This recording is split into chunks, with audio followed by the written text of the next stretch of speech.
Welcome to the On Shitballs podcast with myself, Andy Thompson, and alongside me is BBC Cumbria's Golden Boys, Dan Payne and Jordan Weir. Before we get started, I'd like to just say a big thanks to our sponsor, Santa Marina, as well. Best Italian takeaway and restaurant in the town. Santa Marina Deli as well. Sandwiches now. Got to get it all in. They're paying us £300 a podcast, Andy. So, sorry, I should be talking about money. I'm getting twice on that. Well, right then, here we go. Then for episode 1, we'll be covering Barrow ladies against St Helens. They finish the season. Town getting knocked out in the playoff semi-finals and the big derby. So episode 1, let's go for it. Episode 1. I know. You look more nervous than I am. I'm shitting them. But yeah, so Barrow ladies against Saints, 68-0. Obviously they finished 5th, haven't they? Which is, I think it's a lot better than everyone was thinking. The 4 teams above them are all professional, sort of full-time paid teams, aren't they, really? So it's a case of being the best of the rest, isn't it? I think with that, you could almost split that Super League in ladies into 2, and it's no fault of their own. It's where that women's game is at the moment, and I think it's a huge achievement in the rookie season as well. In that first full proper Super League season, a lot of these girls were there from the off around the corner from here at Osley Bank. They started at Barrow Island. Shout out to Barrow Island. I'm sure Graham wished he was on. Like, oh, I love Barrow Island. But I think for Jodie and Michelle as well, signing off with their retirement at the end of that game was quite fitting, considering they were 2 of the originals.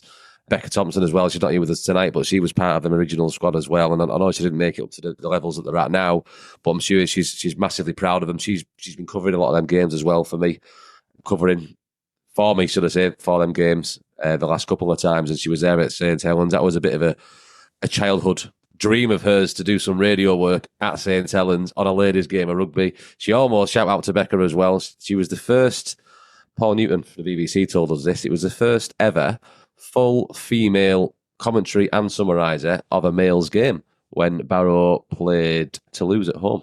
Wow. So there you go. How about that one, Jordan? Huge show. No, huge show. I didn't read Paul. I heard Paul going on about it, but that's huge. You know what I mean? And probably accidentally as well. It was never, no one really thought about it. You thought, it was just, but I think that's good that no one did pick up on it. No one just went, that it is all female. It is, whatever it may be. It was just, that's our commentary team. And shout out to BBC Cumbria. Obviously, me and Dan obviously doing a lot of work for them these days. But, they've got a lot of female voices in these days. Obviously, Becca, they've got Sophie Mason, who's been doing the football as well recently. So it's great to see Radio Cumbria sort of leading the way in terms of locally anyways, in terms of sports coverage and giving females opportunities. Because obviously it's talked so much about obviously female sport and females in sport. And it's good to see that Radio Cumbria is adding these to their coverage. Yeah, these ladies are certainly taking over. So that's why we've got 3 men on episode 1 of the On Shitballs podcast. Yeah. But no, I mean, I know, Andy, you came down in your early days on the radio and you were sat with me. I think we did a double header one day, didn't we? yeah, We did a ladies' game. And all we got of Andy, like off air, was effing hell and Jesus Christ, watching people like Hannah Sherlock. She's an absolute machine. Quality, absolute quality. She's copper, isn't she? Yeah. Yeah, honestly, I wouldn't want to be on the getting away from it. Yeah, you wouldn't. You wouldn't want to be arrested by her on a Saturday night, would you? Oh, Christ! She'd definitely win. I come down to a couple of the ladies' games back in the last season, Dan. When I think was it the final day of the men's season, when obviously Haven could stay up, and was it the Bradford? They played Bradford in the playoff semi-final. Yeah. And I'm looking and thinking, are we meant to stop her? It's just like it just like I wouldn't want to stop her. How are you meant to? Yeah, and it was just like, but yeah, I mean, to say where the Raiders ladies have come from in them last few seasons, have you mentioned, started at Barrow Island, big rep Barrow Island, because everyone else has said it. Why not? I don't do all this. Anytime they mention, I'm putting a beep noise on it. Not you as well, Jordan. Yeah, no, I'm just going to wind folk up, haven't we? But yeah, no, obviously where it comes from, obviously that huge step in such a short period of time to starting from Barrow Island, get the beep in up until the Women's Super League in 4 or 5 years, and like you say, to be best of the rest in the rookie season against some well-established Super League clubs there as well, who, let's be honest, could probably throw a bit more money in it than what they probably are. The likes of, say, your Warringtons and such things like that, they could probably spend a bit more money than there probably is at the minute. And I think obviously they will do in upcoming seasons. So it may be difficult for the Raiders to sort of sustain this without, maybe more money coming in that way. But hopefully, they can do, and hopefully they can start to push the Wigan, the Saints, the York, and the Leeds of this world, because the women's game's only going to continue to grow. Obviously, the coverage of the semi-finals and the final this weekend, over the next few weekends, but the semi-finals this weekend on Sky Sports, you wouldn't have even got that a couple of years ago. So it's fantastic to see the women's game continuing to grow, and hopefully the Raiders, as part of Cumbria, of course, hopefully can fly the Cumbrian flag, obviously as the county's only Super League side. I'm sure some of the ladies listening, sorry Andy, but I'm sure they'll love me to say that I think the next step for them to go to the next level, start paying them. The girls at the top, the girls in the top four, they're being paid. They're taking this on more of a semi-pro sort of basis, and I'm sure that the representatives of the club, and your Steve Neils and your board members will be hating me to saying this because they don't want to use more money out. But I mean, that is the next place to go, and they could be the best of the rest until they take that next step. But I mean, to get to that level, it's where you need to go, and these girls need to sacrifice more time off work and more times away from their kids and families. Then you got to make it worth the while, because they put in a hell of a shift as it is. As we've seen, these girls, they're fit as a fiddle. They're up there. They're absolute weapons, a lot of them. I mean, all you've got to do is look at Kelly Friend, the work rate she put in the season, and she's come back fit as a fiddle. Yeah. Absolute freak, isn't she, in that middle now, putting the hits in, doing the big drives. Family friend. Grow up, Dan. But yeah, and we're seeing all the foundations getting laid now as well. Not just from Barrow, but we've got Hinepool under 12s. I think their girls have come down, started training with them. You got some lasses from Egremont as well, and up the coast as well, that have all started coming down for it. So the foundation's getting laid, and that's great to see. Workington, you haven't all that, Jordan. They're putting something pretty good together. Yeah, they are. The Workington Town women have just won League Two, so obviously a good few leagues below. Yeah. Obviously, and then congratulations to them. Steve Caton, I know, who lives and he was born in Egremont, lives in Egremont. Somehow he's a Workington Town fan. God knows how that works, Steve. I've always said that, mate. You're a jam eater, but obviously, the West Cumbrian rivalry coming in there. But fair play to them. That's great work. It was part of Town's pledge, which I was, up to see a few months ago as part of our work for Radio Cumbria, that they want to see sustainability, and I think that's obviously the way. One of the ways that they go about it is having as many strings to your bow as possible. They've fetched in as well Workington Reds ladies sides, rebranded as Workington Town Women. They've been playing at Derwent Park for the last few seasons. They've now got a ladies rugby team. They've got a ladies football team. We've also now got a reserve side as well.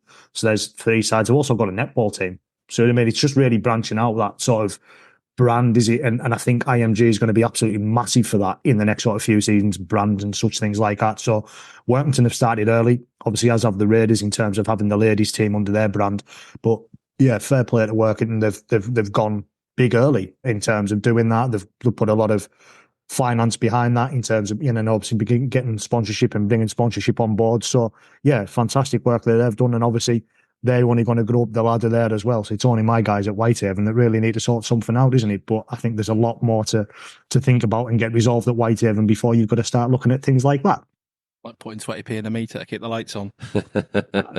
You'll need more than 50 pence in meter, mate. Let's tell you that. Christ, there's as Kyle Amore keeps saying, that, and we'll no doubt we'll talk about it a bit later on when we look to talk about yesterday's game and such things like that. But Kyle Amore said, openly and honestly, the club's a mess, and I think it needs, whether this is going to be its reset, and it needs a huge reset. But you can only wait and see. And obviously, there's 2 games to go. Like I say, we'll talk about it a bit later on. But in terms of, obviously, it's going to be pretty tough to stay in the Championship. Is it going to be a reset? I think we'll talk about that later on. But yeah, fantastic for what the Raiders and Town's ladies sides have done this season. So going on, mentioning Town, obviously along the coast, our friends are working, and we're in a semi-final playoffs against Midlands Hurricanes, which unfortunately got beat 24-22. Well, say unfortunately, at least there's going to be a Cumbrian derby guaranteed one way or another, whether depending who goes down and stays up. So unfortunately, it's gone that way for them. But thoughts on their season? Sorry, I was just trying to shut the dog up. Say that again. I'll step in. You can pick up on the back you jump in, Joe. I think it's been a bit of a tough season for Working, hasn't it? They've probably not finished where they wanted to. And I think the aim probably at the start of the season was maybe to be the best of the rest outside of Oldham and Keighley. Everyone was expecting them to run away with it, as they sort of did in the end. Up Oldham, obviously, a lot more in front of Keighley. But I think they were probably aiming for that 3rd place, and it just hasn't happened for whatever reason. I know injuries have played a big part of it. they've fetched a few more players in from the community game. So yet again, they've got local. But yeah, I'd expected Town fans and the Town board have probably expected them to finish slightly higher up the table. But I spoke to Anthony Murray last week, and he mentioned a few games. I think they got made by Midlands twice, home and away by sort of only 2 to 4 points. Hunslet at home, I remember being a tight game from what I remember in that sort of that. There's been a couple of games where they've only lost by sort of 4 to 6 points, and if you swing that round, it could have finished third. So despite the turmoil they've had with obviously injuries and such things like that, obviously fetching in Jared Samet, then probably only played maybe just over a third of the season. Then when he returned, he went on loan to Bradford.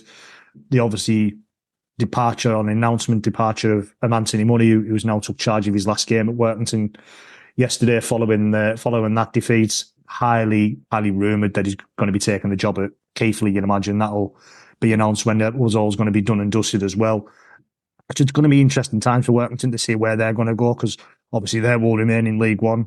There seems to be a Cumbrian side that will be joining them. Obviously, it's more likely to be Whitehaven rather than the Raiders, depending on how that goes, unless Whitehaven pull off a miraculous sort of recovery in their final 2 games. They've done it before, mate. Yeah, but yeah, it's going to be the battle for obviously West Cumbrian supremacy, because it looks like the Raiders are going to have Cumbrian supremacy wrapped up. But yeah, I think clip that. Did you hear that? Oh, I'll get it. I heard that. Yeah. In terms of sorry, it was break. Say that again, Jordan. Say what that one line one more time. Put out, mate, there.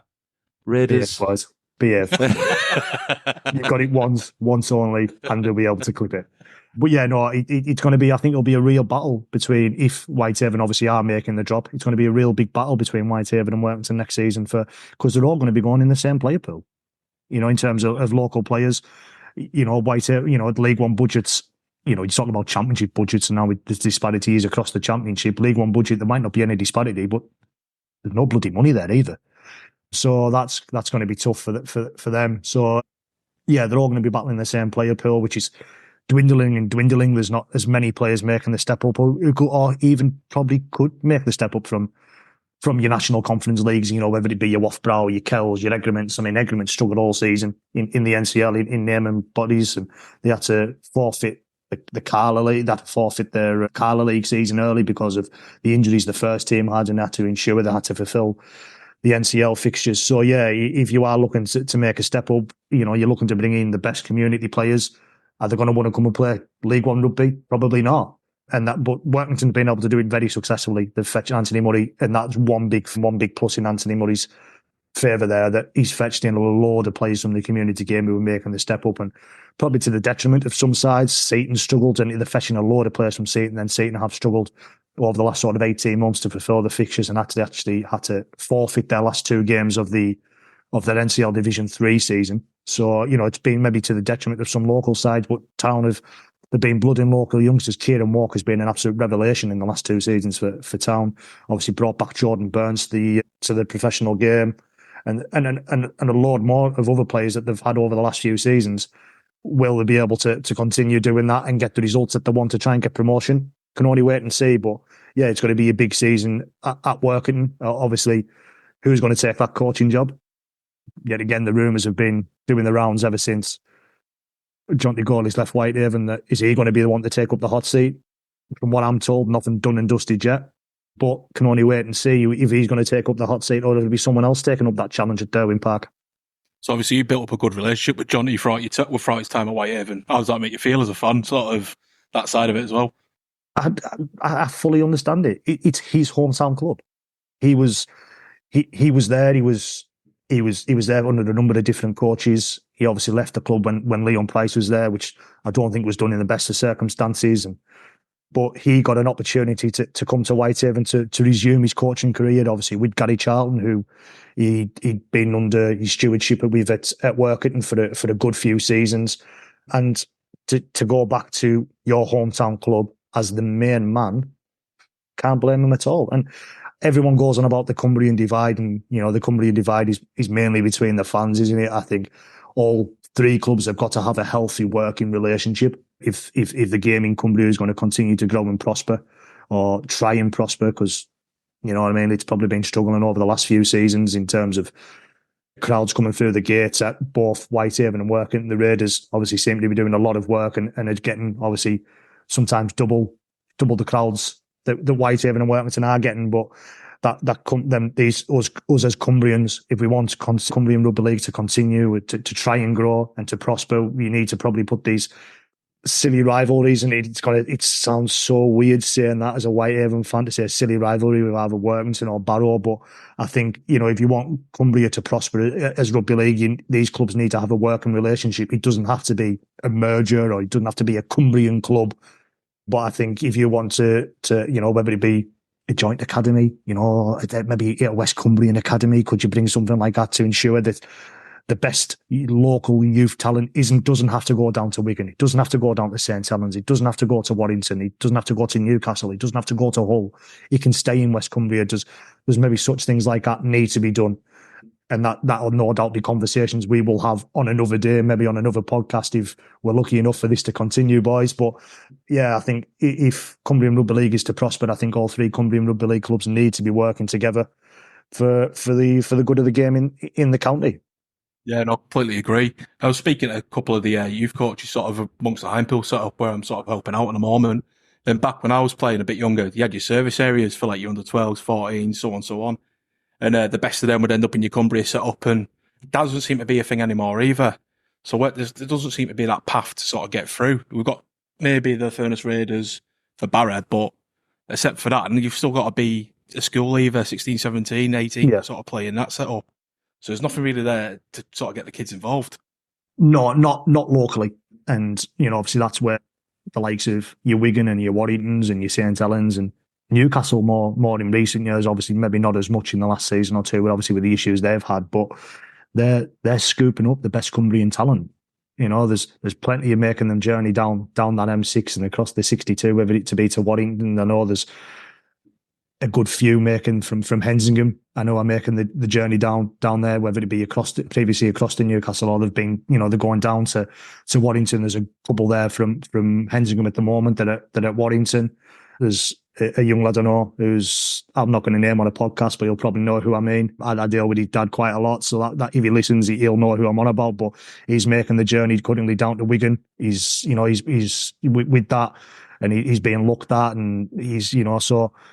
You want these players you're seeing now, so you are maybe ripping it up at local levels at 13 and 14. In the next 5 or 6 years, you want them to be wearing a Whitehaven shirt, or you want them to be wearing a Workington Town shirt, or you want them to be wearing a Furnace Raiders and a Barrow Raiders shirt. And I think that's where, at the minute, in West Cumbria at least, we're certainly going wrong. Obviously, Furnace Raiders are trying to put that better, and obviously, I think with up here with Lakes College at Lily Hall, it would be a perfect base for a joint academy side if that can be done in the near future. So yeah, it's something that needs to be looked at to stop the drain of talent, and also maybe the lack of youth teams as well. There doesn't seem to be as many compared to even when I was a young lad, which seems a long time ago now. I mean, I didn't play that much junior rugby league. I played a couple of games at Egremont, but when I was younger, but there doesn't seem to be as many teams now, and even going up to your senior sides, there isn't as half as many teams as there was, say, 10, 15 years ago. And I think that's obviously up here in the west of the county, and obviously down your end as well in the south. Yeah, I think what's killed it is the lack of A team as well. And I've spoken to something about this to Steve Neal in the past, where teams at our level just can't afford the A team now. People have been calling for it for years and years to bring it back, but it's the expenses from it. And you'll know yourself, being with Highpool, it's the same sort of expenses, but again, for the club, your coach travel, your doctors, all the rest of it, there's loads of stuff that's come with it, and you can't really afford it at the moment, and there's no prize money in it. There's nothing, you don't gain anything from it. Nobody wants to turn up and watch it. For the most part, you might get a few family members down and things like that, but it's not going to make a difference on the gate. And it's just a massive expense on any club at this level, and I think that's what separates the best from the rest. All credit to Barrow for doing the Raiders route, going through the college route and the under-19s route, but that's probably the best they can get financially, because that gap between 19 to first team for injured players, even under 21s or an under 23s team, anything like that, it's just clubs at this level, especially now with the RFL funding. I mean, you get 3 strikes and you're out, so we're not mentioning AMG more than one each. That's one each now, right? Andy, you've got one. But I'll save mine for a farm off. But it's a bit shot at the minute. It's a shame, really, because how can you expect a sport to grow when you're not looking more into the grassroots, you know. You've seen the Furness Raiders we talking about then, and like to Jake Carter and Rio Corkill that have come through that. They had to effectively fail in the Raiders team to then go to Whitehaven. But like you just said, Jordan, if there was some sort of Cumbrian connection between the Cumbrian clubs for a setup like that, rather than it be dedicated just to Barrow, then there is more of a wealth of professional clubs they can go and expand the talent from. And maybe at the time, it wasn't right for them to join that Raiders team, but they could have done and learned more in a Workington team in League One, for example, you know. And I think that's what Workington are doing now. So the ones that are possibly a little bit too old for the Furness Raiders and not quite good enough for the Championship are now learning their trade at Workington, coming from the amateur game. Same as a dual reg system. They brought in the dual reg with the amateur clubs, which is great. It's great to bring in players like that. But you're asking a player from Hindpeel or a Barrow Island or a Dalton or, you know, Wathbrow or Egmont at your end to jump up into a Championship game. Just doesn't work. You're playing against former internationals. That's going to be Hindpeel, to be fair, already. Yet. But yeah, you get the gist. There's that middle ground is missing. And I don't know where that's going to come from with a lack of finances in the game. You know what killed their teams round here? Especially I think round here, NCL switching from winter to summer. Killed it. Yeah. Absolutely killed it. Obviously, you know, the NCL, obviously, up until, I say, a decade ago, maybe a little bit more, maybe sort of 2011, I think 2010, 2011, the NCL was a winter season, sort of with that. So I think you'd have to sort of look at that and go, I think players used to play NCL for the community clubs in the winter. The summer would come along and they would then go and play team rugby. Or I know Whitehaven, back in 2010, the first time Whitehaven went tits up, back in 2010, there was, by the end, there was almost as many people there for the reserve grade fixtures as there were for the first team fixtures. Because despite all the upheaval and, you know, Whitehaven used about, it feels like 57 million players that season, and it was they were having to cover up names on shirts and cover up numbers because they'd used that many players throughout the season. But the reserve grade went on a fantastic run and actually won the grand final. And then there hasn't been a Whitehaven A team since. The last time there was a Whitehaven reserve grade team, they won their grand final. They weren't able to defend the title. The club went tits up. All the contracts were ripped up, obviously, and everything like that. So they never got it. But and it's just, I think it's the switch as well. From winter rugby to summer rugby at the community game. They can stay in the community games. They can go on their tours to Jamaica or Fiji or Serbia or Australia or South Africa or, you know, wherever it may be, and they get themselves on some pretty far-flung places to the community lines or Bala or whichever entity it may be that you're able to qualify yourself for. And I just think lads are quite happy playing with the community clubs on a Saturday, and you can't blame them. Quite happy playing with the community clubs on a Saturday. Times as well. Yeah. I've heard that. I won't name drop them in case they are listening. I don't want to shame them or anything like that. But there has been players that I'm aware of that have been offered contracts at Barrow from the amateur game, and for tour reasons and Bala reasons, they wanted to do them tours. They wanted to go and explore the world, and I absolutely respect them for that. You know, Why come to a professional club to sit on the bench, to sit second fiddle? You know, third reserve to some hooker or a winger or whatever like that, and miss out that chance to go on these tours. And that's the reality of it, really. I think as well with that, especially maybe say down your way, there's not as many top NCL clubs, and that's no disrespect to the likes of Ireland or Millen, but obviously up here in West Cumbria, you've got your likes of your Wathbrow, who's been up there and running and have won NCL grand finals. They have been the best amateur team in this country. And I think when players are like, why do I want to go to Whitehaven, especially say next season, Wathbrow is one of the best amateur teams in the country. Why do I maybe want to go to Whitehaven or Workington? And why do I want to sit on 11 hours on a bus and go to Cornwall? Why do I want to, why do I want to sit 5 hours on a bus and go to Midlands and such things like that, when I can go and earn money at Sallyfield or BAE or wherever it may be? I can earn all this money. I can still enjoy. I can train for a couple of nights a week, as most semi-professional teams do. But I can play on a Saturday, have a few pints on a Saturday night, and then don't have to get up on a Sunday and travel to Hunslet. I don't have to travel to Hunslet in front of 400 fans at the South Leeds Stadium, or I don't have to make a trip to Scotland. I can, for maybe on a pay-as-you-play deal or whatever it may be, or going down as an 18th man, or not even be selected, but you're putting your pan in. because while that step up from the community game to the professional game is big, there's, many may think, and I look at a Brow, and probably these days there's not as many I thought who could make the step up now from, say, Brow or your Kells or your Egermans to maybe what I did 5, 6, 7 years ago. But I think, there's still plenty in them sides that, they could make that step up. Curtis T has done it in recent seasons. Carl Dixon did it. Ross Ainley's doing it for Whitehaven. There's plenty stepped up, as I mentioned, from that into that Workington Town side in the last few seasons. So there's plenty that can and do make the step up, but there's a few more that you think could make that step up. But why should they? Why should they give up travelling the world? Why should they give up going to Creamfields on August bank holiday weekend? Why should they miss out going to Ibiza? Why miss out going to Las Vegas? All that stuff you do with your mates that you wouldn't be able to do if you signed professional at Workington, Whitehaven or Barrow. I was going to say Andy. Who are Andy? He's written out this full sheet in front of him where to go. But we're here to praise about the ladies' game. We started talking about NTL. I'm happy with it. Oh, are you okay? I just don't want to throw you off track, sir. That's all. You've sort of pulled back the curtain a bit now. Like this is well prepared. What sound it? It was perfectly well prepared. Right, big one. The big derby then, 2,301 in attendance, give or take, for the big derby, which finished off, what score was it, Jordan? Finished Barrow 34, Whitehaven 14, Andy. You were there. Oh, yeah, I've got it written down here, mate. Sorry. Yeah, I thought you might have. Slipped me mind.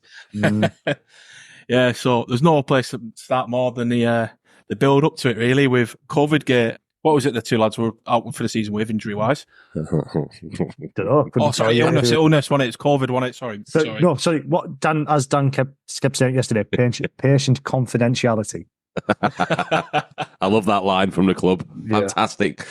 As far as political answers goes, that's the best you're going to get. But I mean, ultimately, I'm kind of glad it didn't affect the game, because I think if it did, it would have blew up. It would have, not just for this game, but for rugby. Like, if they've come across, yes, they've found a loophole, credit to them. You do what you've got to do to try and get 17 men on the pitch. I don't begrudge them with that. But could you imagine if one of them two scored the winning try or the winning drop goal or something like that? My God. Paul, for a start, would have put his job on the line with his rant. I know he would have done. And other clubs would have been like, well, that's a pretty good tactic, really. I might try that. I said before the game, if the shoe was on either foot, I'd want Barrow to do the same. Yeah. But because I'm bitter and fickle as a fan, dirty cheats. I didn't make the decision. Don't look at me.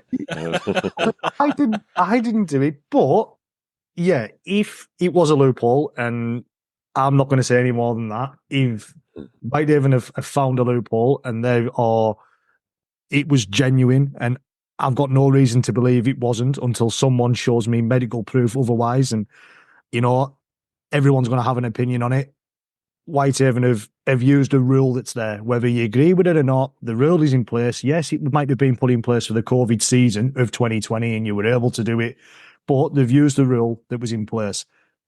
Whether it should be there or not, different matter. But they have gone to the RFL, they've said, this is what it is, this is what our proof is, this is what it is. Can we have X and Y? They were able to bring back Noah High. They were able to include Bobby Hartley. They've got them for this week, as Kyle Amor confirmed yesterday post-match. They haven't got them for the final game at Halifax because it is just an emergency 2-week loan that the RFL have granted them. So, as it looks like, Whitehaven could be going into that game against Halifax with about 11 players. Well, I've heard that the retired Perry Singleton's now got COVID, so there might be another loophole. They can get another fresh one in maybe for the Halifax. Oh, fantastic. Game. Great. Fantastic. Yeah. Who else we got? Someone coughing into his sleeve at the Barrow game yesterday. But I've got to say as well, Jordan, for those that don't know, please tell us what happened when you arrived at Craven Park and you seen Paul Crary. Tell us what was spoken. I love this. I was there maybe, 15, 20 minutes before you, Dan? And I was stood at the back of the stand, obviously putting my stuff down and everything, and Cresta made his way in after about 5 minutes after I did. And he just shouted from the bottom of the stand at Craven Park, "Have you got your mask, Jordan?"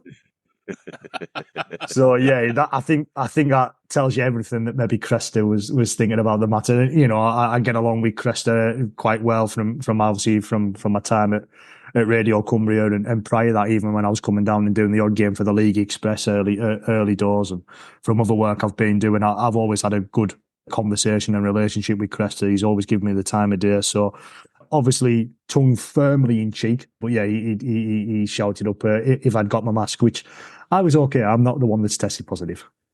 What I will say, in the interest of fairness, which is it's making me skin burn just thinking about it, the two lads you have brought in, they have played for you this season. It's not just two random names you brought out. They have played a few games. One has. Noah Hyde. Oh, Bobby Hartley hadn't. That is. Yeah. Go on, Andy. Dirty cheats. I know, I know you were trying to be fair there, yeah, but Noah Hyde has. Noah Hyde's. I'm sure he's a bad old lad, or he's down from that way. Anyways, but Dalton, I think, rings a bell. Dalton. I was going to say I could be upsetting someone here, so if I am, I apologise. But no, yeah, Whitehaven had him earlier in the season. Gary Chambers, he was head of youth development. I think he may have even stepped up a role now at Warrington. He's of course a Whitehaven lad. So yeah, I think that's where sort of the relationship has come from Warrington there with Noah, and yeah, so he has wore Whitehaven colours this season. So it wasn't completely two randoms. But yeah, it's, it is what it is. And, they fetched the two players in. They maybe had a game plan there. Did it work? No. Did it? Beep. No, it didn't. No. What I will say about the Haven game plan, just going on to that, was I think that first 20 minutes or so, and I think it's just from a Whitehaven fan's perspective, it's just a shame that you didn't have that sort of team together where they could keep it up for the full half or the full 20 minutes, because I think he's really had us under the cosh. I think for that first 20 minutes, we were struggling to complete sets in our own half. We turned the ball over 3 or 4 times, was it, in our own 40. That line speed, until he's got caught offside. And I think that sort of let us off the hook there, really, when it was our first try. But obviously, we'll touch on that later. We'll touch on that in a minute. But I was a couple of matters in a group chat earlier on and said, where do you think what went wrong? And I put this to Carl Amor yesterday, and Dan will back me up on this. I thought the game changed on a sixpence when the benches were introduced. I feel like when you're able to bring Tom Walker, Jamie Pye, Tom Wilkinson and Adam Smith off your bench, and in hindsight, would Whitehaven have been better bringing Hugh Worthington off the bench and maybe starting Rio Corker in the centre and put Owen McCannon at loose forward? That's something I've said earlier on, but hindsight's a wonderful thing. I understand why Kyle made the decision he did, and I'm not saying it would have completely changed the game, but I just feel having maybe that big body on the bench to maybe try and nullify a Tom Walker or a Jamie Pye, if you're able to bring a similar type of player off the bench. And I don't think Whitehaven had that yesterday.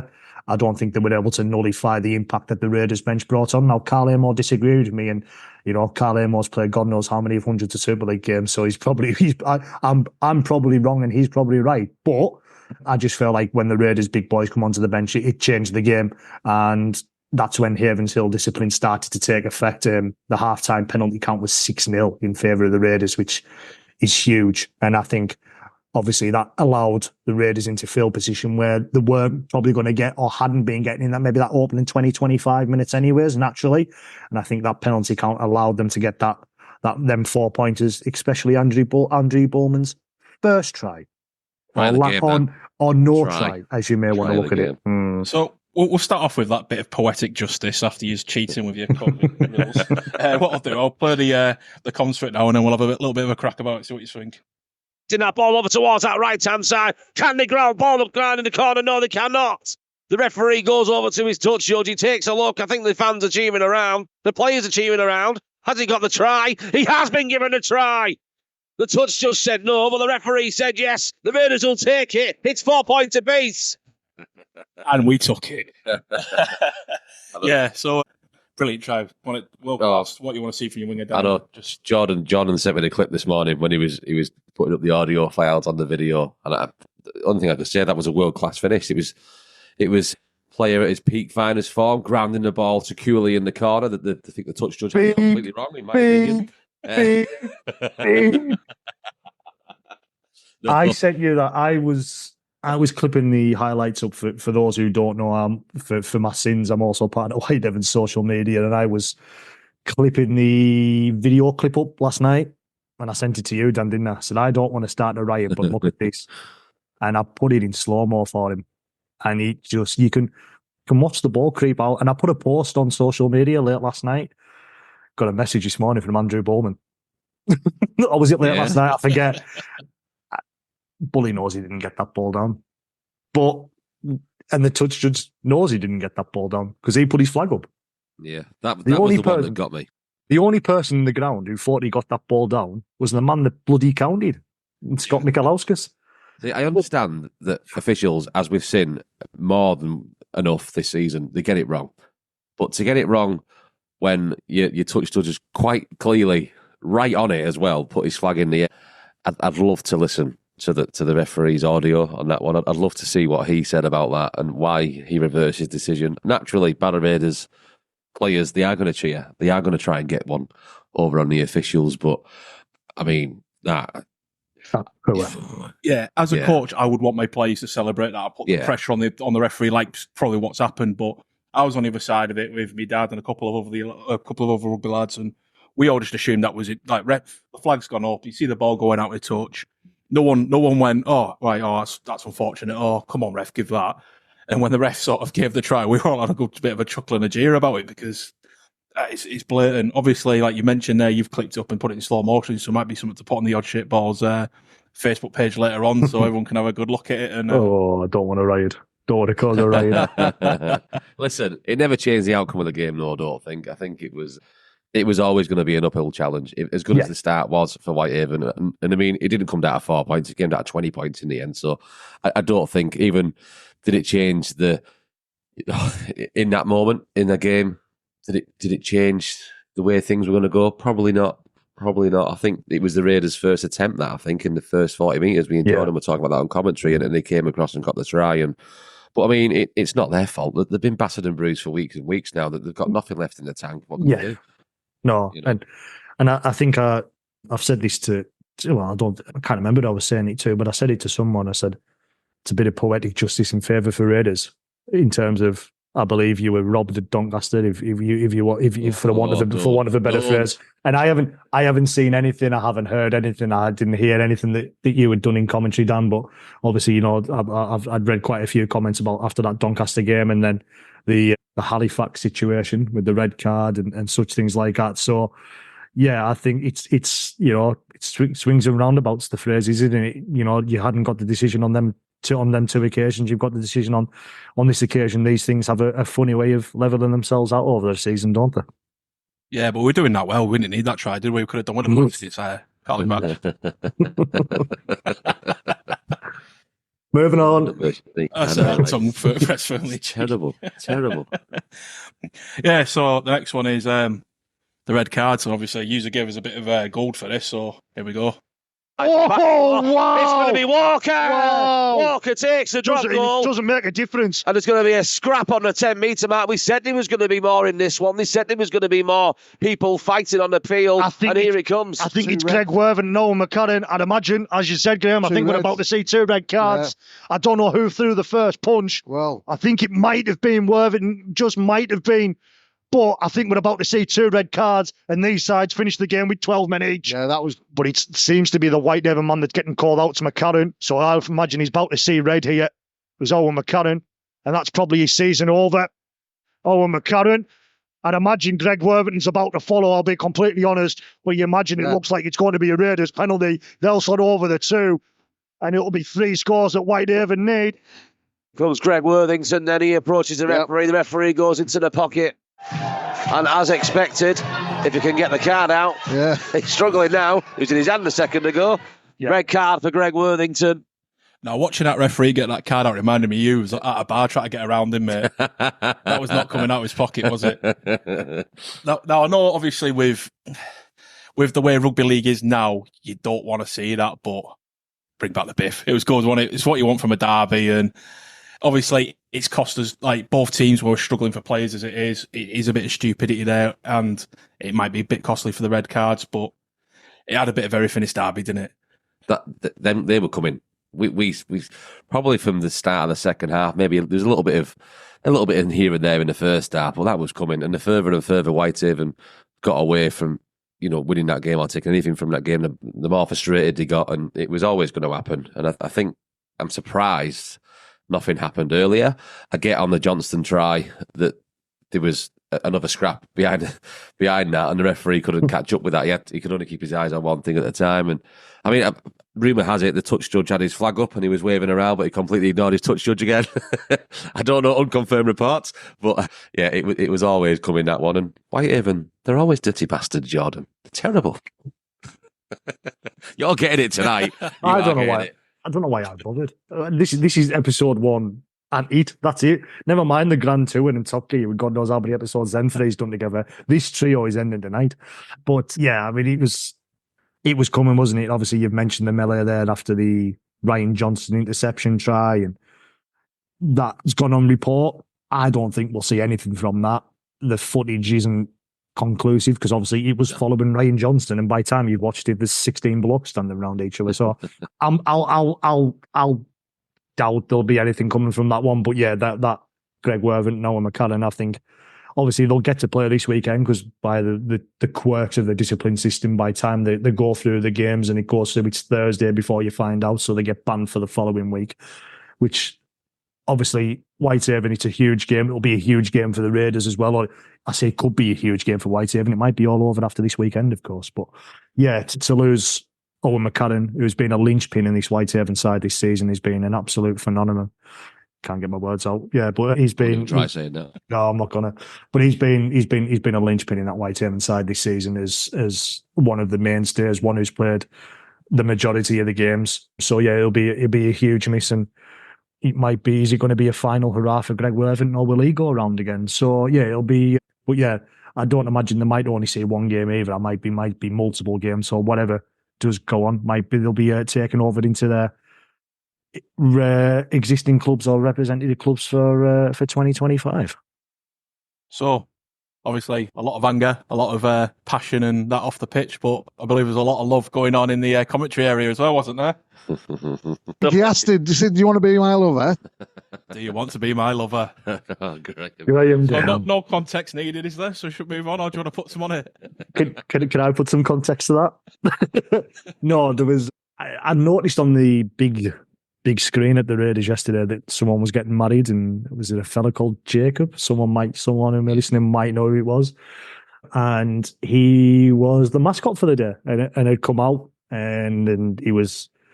Jared Stack made him look like a tiny boy because he's a big man. He's Jared Stack, isn't he? So he'd come out, but he was wearing Union Jack dress a la Jerry Halliwell. Was it the Brits back in the mid-90s that she wore that in? And when I was just a young lad, and maybe used to, and maybe slightly a little bit older.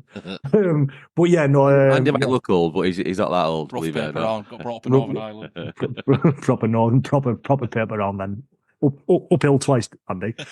But yeah, no, he sort of come out Jerry Halliwell inspired dress, but it had all been done, and then Graham just come out with the line, "Do you want to be my love?" And I'm like, we were building up to the game, and he go, "Can I just ask a question?" I mean, we're about 30 seconds away from Graham kick off Graham, but yeah, go on, carry on. Who was that fella, and why did he look like that? And I was thinking, and then you hear at the start of the highlights clips for Whitehaven social media package, that's the start. And I've got to tell these two off. I'm like, do you mind? We've got some serious business about to be starting here. But yeah, no, I wanted to give some context to that, because taking out the context, that means, especially with me, Dan, and Graham involved, that's a start of a nasty rumour, that, isn't it? And I will be taken out of context at every opportunity. Speaking of other things as well, we got a bit of feedback on your opinion on Dan's terrible puns as well.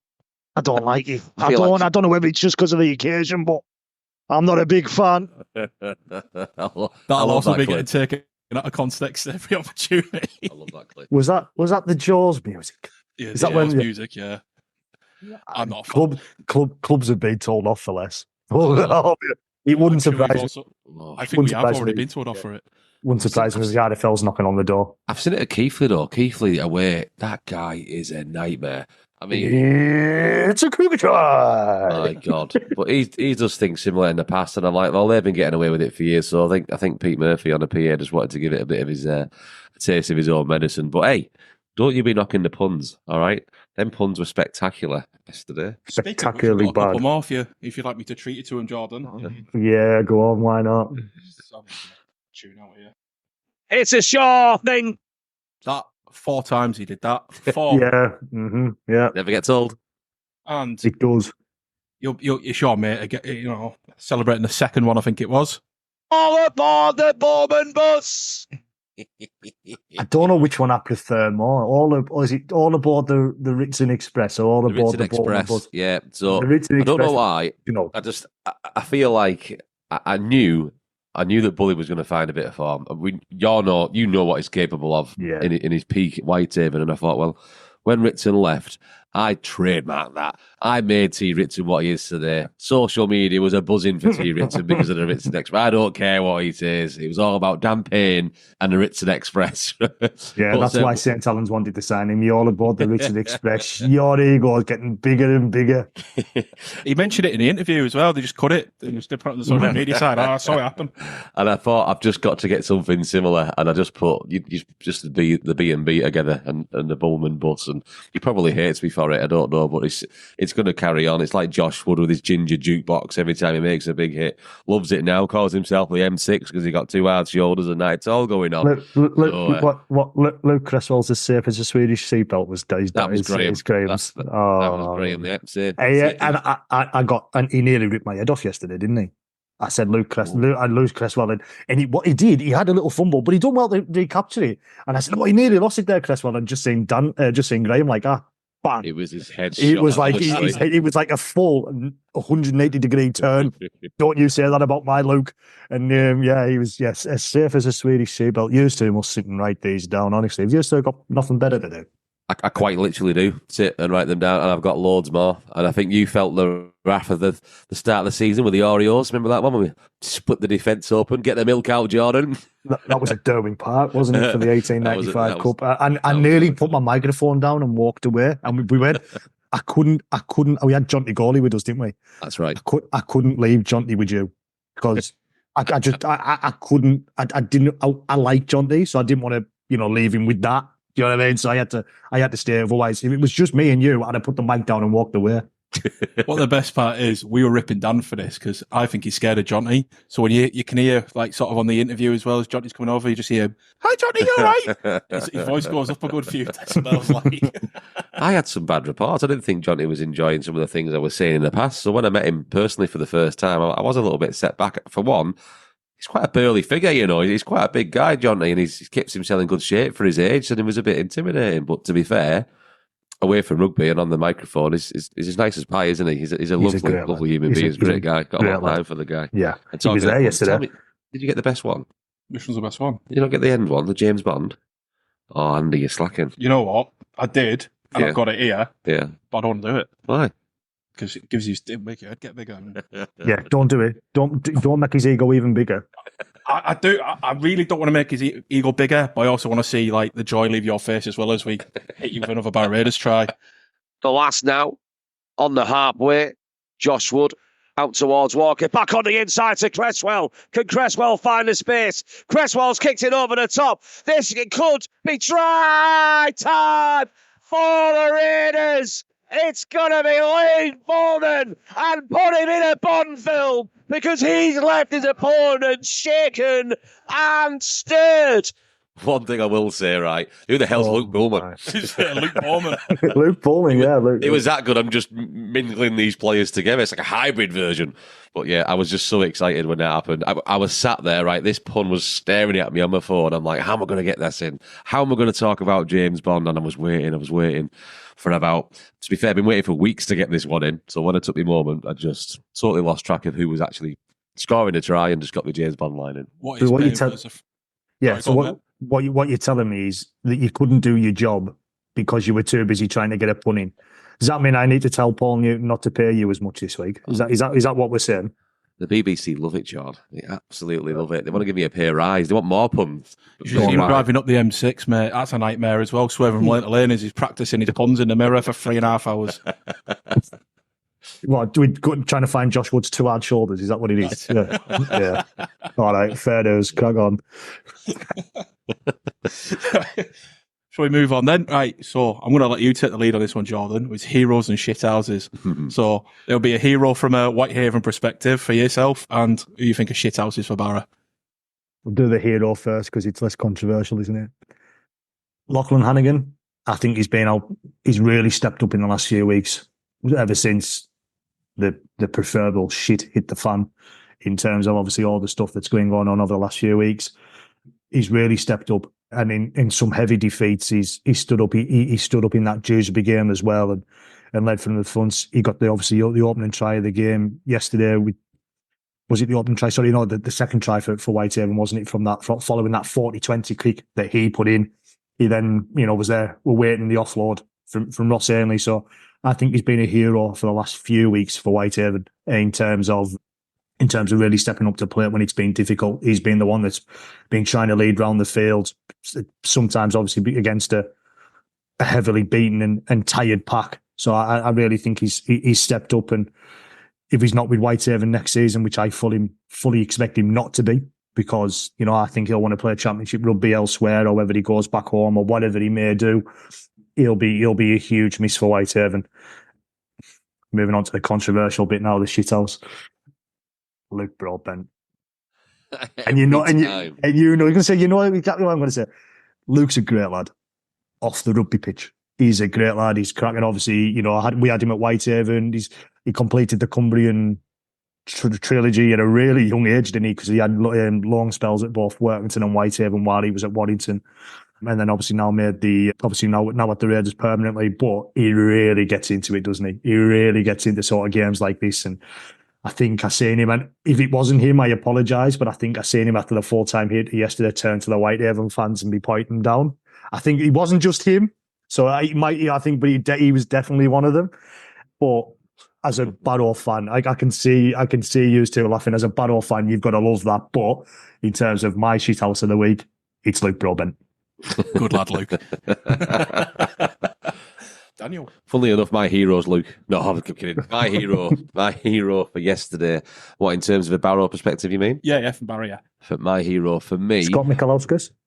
Yeah, it could be. It's hard, and I don't want to sound like I'm waving the flag every week with him, but Luke Cresswell, for me, he's just hit another level this year, and he just... I know Gray makes the joke about the Swedish seatbelt, but I know you don't see it every week, Jordan, but he is absolutely relentless. He has saved us. He's literally put points on that league table for Barrow. We've seen it on commentary. These try-saving tackles he's had to do on his own. And he just seems to add more and more to his game this season, almost every week. He's second now on the try-scoring charts in terms of the club. And that final try for me, watching him cut through, I mean, that's what he does. He's like he knows everyone's playbook. He knows exactly where to be every single time. And we've seen that again yesterday on that final try. But that kick that he put through, that half-back-esque, Jamie Dallimore-like side of the boot kick towards the corner while you're running at the other angle, I just thought was like, where's that come from? Is there something else he's got in this bag of tricks that we don't know about yet? I don't know. But for me, once again, the hero has to be Luke Cresswell. It's a shame he's not a former high pool player, isn't it, Andy? Cause... Yeah, that's the only sort of downside to him, really. But you can forgive for past sins and that, really. Yeah, he's growing out of it now. And as for a shithouse, I mean, it's hard to... I'm going to say the whole right edge. Why they're not giving that ball? Is it Gebby, the PNG guy? Mm-hmm. Like, why he's not getting that ball more and more, I don't know. Because every time he got it, I just think he was an absolute handful. I don't know. Maybe he's tired. I don't know. But I think there was opportunities where they could have spread that ball out a bit more to him. And for some reason, whatever player it may be, he'll change the direction. And I'm like, what are you doing? Like, if that ball went out to that right-hand side, I do believe Whitehaven could have changed the outcome of that game. They could have got a few more points and we don't know what would have happened. But when you've got a player like that in a team that's low on numbers anyway, probably low on quality than what it wants to be, use him, man. You've got to put him through 80-minute performance again from him, and it's like he's a beast. He's an absolute weapon. And for me, that right side, not getting that ball over enough, for me, was a mistake. So that's my shithouse, the Whitehaven right edge. He's been hit and miss this season so far as Edin, and he's probably not had the impact despite what he has done that maybe those were expecting. I remember speaking to Ashley Kilpatrick, the former Whitehaven director, who's still involved in helping bringing players into the club. But yeah, he said if the signing come off, he would be the best player in the championship. And I just don't think he's had the impact. He's obviously been suspended quite a few times. He's not, he doesn't like to use his arms when tackling, which obviously is a no-no in rugby league these days. He's been suspended, I think, 3 times for you sort of using the shoulder, obviously, and then seeing yellow cards for it. So I don't think he's had the impact, but you can see it. It's in there, isn't it? That player, that you can see why he was at top NRL clubs. You can see why he was at South Sydney. It's in there. It's just wanting to come out, and I think if he committed himself a little bit more training-wise, he struggled so far this season with that. There's a real top quality potential Super League player in there. But yeah, I can hopefully, you see that you can see what quality he sort of brought yesterday. Yeah, I think he needs a bit more guidance, maybe a bit of different coaching style, and you never know when that might come on in 2025, do we? We've seen Cresta work wonders with certain players. More names in mind, though. Will it be another one? Listen, I'm not going to get in trouble.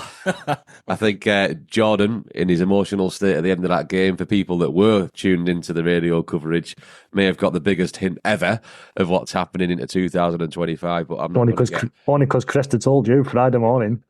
Listen, Cresta let out a few little hints, and he was just talking about player contracts for next year. That was all it went. All right then. Again, I'm not going to. No, let's not get in trouble. Well, I'll make a change. You're not putting your foot in it.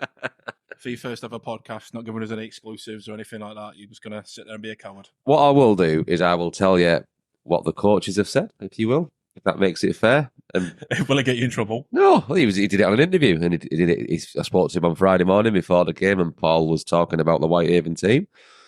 He talked about the danger men, and he talked about players playing for the contracts and where they're going to be next year, and he didn't know. In his words, he didn't know where the players like Ryan King or Curtis Tier will be playing at next year, so where will their head be?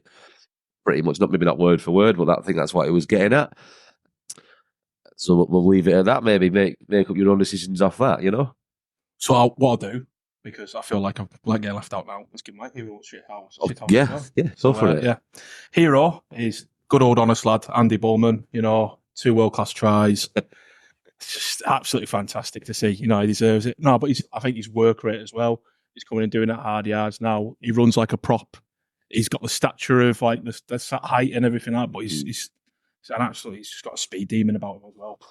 And from a shit house, I think it's Hugh Worthington, purely because he was trying to start 2 fights in the last 5 minutes. And I thought, he wants an early bath, him. He just wants to go on holiday now. He's had enough of it. He's not up for it.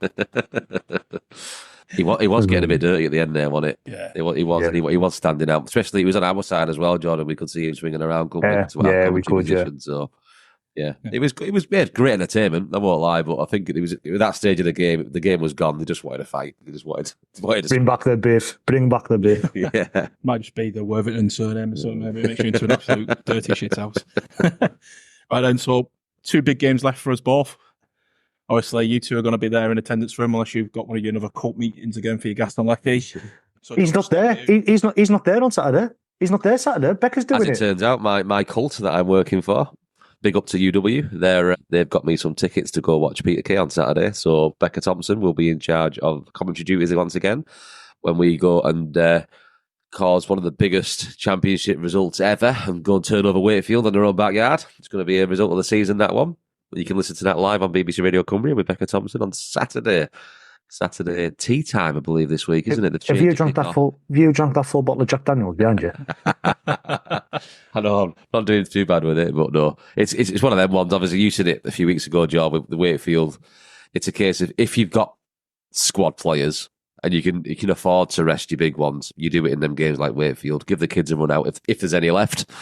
In Paul's case, there isn't that many at the moment, but he has got to rotate it and be as fit as he can for that final game against Widnes, because he might yet need to get something from that game. With Swinton, they are, for me, the most unpredictable team this season. You just don't know what Swinton you're going to get on the day. Obviously, they've got the dual reg with St Helens as well, and they've made a big impact to the team this year. But you see them lose. They cut it close with Dewsbury.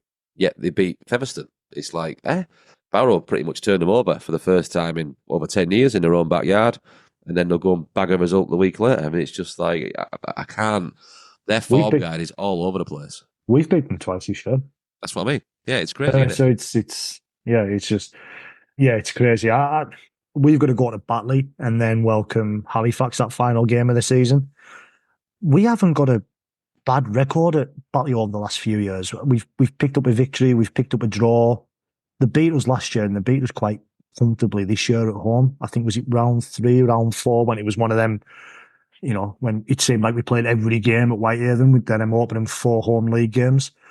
Yeah, a fully fit Whitehaven side, I'd fancy us to go down there and do something decent, but depends who Carl Amon's going to have in tow this week. And then obviously it could all be over if the result doesn't go the way of Whitehaven. That Halifax game means nothing, but yeah, it's going to be tough this weekend. Obviously, numbers once again. Who's Whitehaven going to have? Who they're not going to have? Probably more importantly, who's going to be there? So yeah, it'll be tough. Carl Amor probably won't know his side till Saturday evening, maybe even Sunday morning. We're being completely honest. He'd probably have maybe a player or two rest up or get sorted this week. So yeah, it's going to be tough. But yeah, it's going to be tough for Whitehaven over the next few weeks. It could, like I said, but it could even be over. By the time we're speaking this time next week. Spot on. So you on the radio again this weekend as well, Jordan? Yeah, I don't have I don't have some cult giving me tickets to Peter Kay. So yeah, I don't have I'm there on Sunday. I'm going to be joined by Dan Fowler, who Dan Payne might know from his time at Sheffield. Dan's just come back from a sort of 10-month trip around the world. He's been across the Americas and everything. So I asked him earlier this evening to join me at Sheffield. I'm sure he was somewhere in Argentina or Chile or somewhere like that. So yeah, it was meant to be Matt Bramall, the former Batley coach, but he's double booked himself. He's now doing the League One playoff with Radio Leeds. So I've pulled Dan in at the last minute. So yeah, I'm there this week. I'm not swanning myself off at the in Manchester enjoying Peter Kay. Well, I can't help being good at my job, can I? I can't help that. Something else, honestly. They kill a virgin afterwards as well. Right, well, thank you both anyway. Appreciate it. Thanks, mate. Hopefully, we'll go again next week after the weekend's results. I mean, I don't know he's going to talk about Barrow next week. He's not even going to be bloody there. I'll manage. I'll find a way. I'll just come and get all my puns in on the podcast instead. There we go. Podcast puns with Dan Payne. I'm onto something here. And just like that, his mic's accidentally fallen off and turned down. So, yeah, thank you both. And we'll go again next week. Cheers. Cheers, guys. Cheers.